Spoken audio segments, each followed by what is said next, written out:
Comment gagner plus d'argent avec mon activité de thérapeute et de praticien? Je suis Zarani Riyarivani, je suis coach pour thérapeutes et praticiens qui souhaitent développer leur activité pour en vivre sereinement. Aujourd'hui, je vais vous parler d'argent et je vous ai posé volontairement cette question qui peut choquer au tout début pour qu'on rentre vraiment dans le sujet de l'argent. Déjà, je suis sûre que peut-être certains parmi vous ont été un peu choqués par rapport à la manière dont j'ai formulé la question dans le fait de dire gagner plus d'argent avec mon activité de thérapeute et de praticien. Pourquoi? Parce que quand on parle d'argent, en général, ça n'est jamais compatible avec une activité d'accompagnant.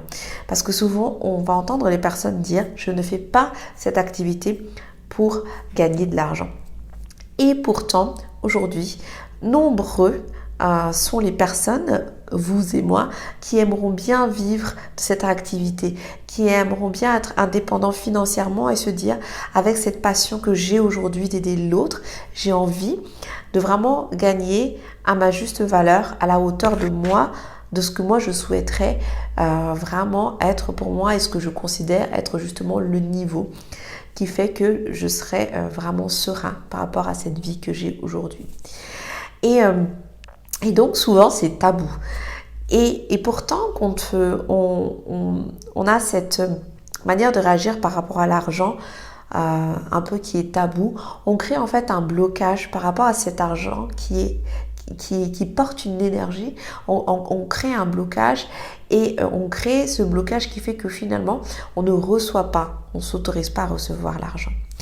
Donc du coup, vraiment pour gagner plus d'argent avec votre activité de thérapeute et de praticien aujourd'hui, la première chose c'est d'aller vraiment se libérer de cette image que vous pouvez avoir aujourd'hui de négatif par rapport à l'argent. Pourquoi est-ce que vous faites cette activité? Dans un sens, oui, pour gagner de l'argent. Gagner de l'argent n'est pas en soi négatif. Gagner de l'argent vous permet de faire d'autres projets qui vous tiennent à cœur. Peu importe les projets que vous allez faire, de l'humanitaire, réaliser certains rêves, peu importe ces projets. Ce qui est important, c'est qu'aujourd'hui, ce métier que vous faites vous permet de gagner de l'argent, vous permet aussi de sentir à quel point vous avez de la valeur et vous permet d'utiliser cet argent dans vos projets. Donc déjà, premièrement, libérez-vous de ce côté tabou ou de cette négativité que vous pouvez avoir par rapport à l'argent, de cette image négative que vous pouvez avoir par rapport à l'argent et qui peut être due aussi à la société dans laquelle on est, à l'éducation dans laquelle on est. Aujourd'hui, l'argent, on y projette ce qu'on a envie de projeter. C'est pas parce que les personnes volent pour gagner de l'argent que ça veut dire que vous gagnez de l'argent de façon malhonnête. Bien au contraire, c'est vous qui décidez de mettre votre propre projection sur l'argent. Ça, c'est le premier point. Le second point, c'est s'autoriser à recevoir. Souvent, on se dit que je ne mérite pas de recevoir quelque chose. En l'occurrence, comme je le répète souvent, nous aujourd'hui, ce qu'on reçoit par rapport au service qu'on va donner, ça va être l'argent. Ça aurait pu être autre chose. Ça aurait pu être un cadeau, ça aurait pu être autre chose, mais en l'occurrence aujourd'hui c'est l'argent. Donc autorisez-vous à recevoir quelque chose qui correspond aujourd'hui à votre valeur. Et aujourd'hui c'est l'argent qu'on utilise comme moyen de voir cette valeur. Ça aurait pu être autre chose, mais aujourd'hui l'argent c'est ce qu'on a aujourd'hui comme moyen sur lesquels on va poser notre valeur. Donc autorisez-vous à recevoir à votre juste valeur le retour juste des services que vous offrez. Le troisième point, c'est cette notion de loyauté, déloyauté.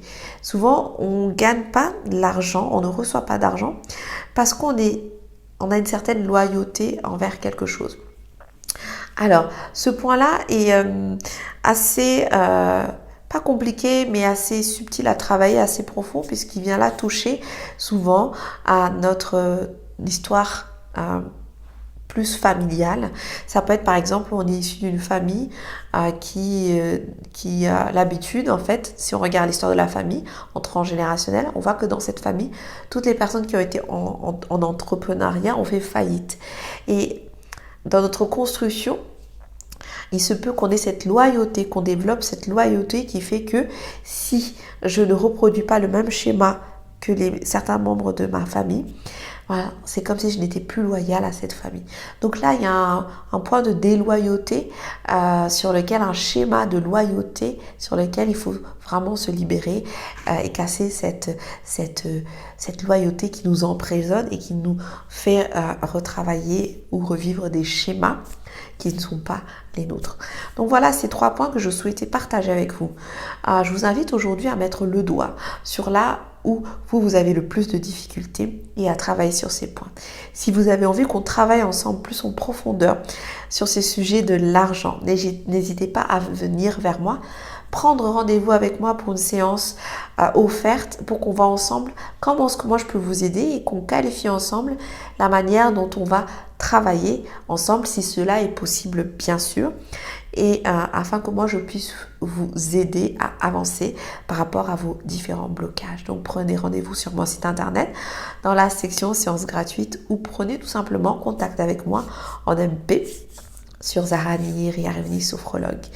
Et si vous voulez en savoir plus sur mon accompagnement, surtout mon accompagnement spécial coaching pour praticiens, rendez-vous sur mon site internet www.sophro-zahra.com. Je vous souhaite à tous une très très belle journée. Prenez bien soin de vous et surtout vivez avec passion et amour votre activité.